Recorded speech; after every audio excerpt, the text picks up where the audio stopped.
নমস্কাৰ বন্ধুসকল, আজি আপোনালোকৰ মাজত নতুন এটা ভিডিঅ' লৈ আহিছোঁ। এই ভিডিঅ'টো হ'ল আপোনালোকে যে বহুতো SMS আহি আছে APSৰ কোনটো আপোনালোকে পৰ্টেল ল'লে ভাল হ'ব। যিহেতু মই একচুৱেলি আগত যিটো CSP দিছিলোঁ, বেলেগ বেংকৰ CSP দিছিলোঁ, সিহঁতে ভালকৈ কাম কৰিব পৰা নাই।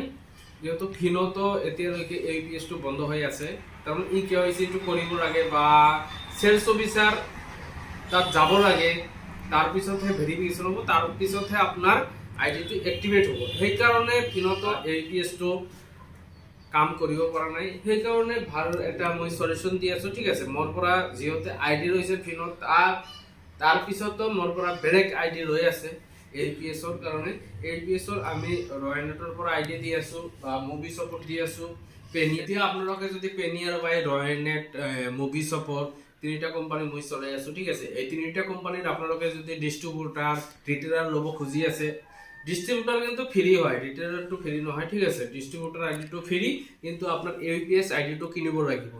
তো মোৰ পৰা ল'ব পাৰে আপোনালোকে ৰিটেইলাৰ ID নাম্বাৰ থাকিব, সেইটো নাম্বাৰত যোগাযোগ কৰিব। আজিৰ ভিডিঅ' ইমানেই। Thank you so' much.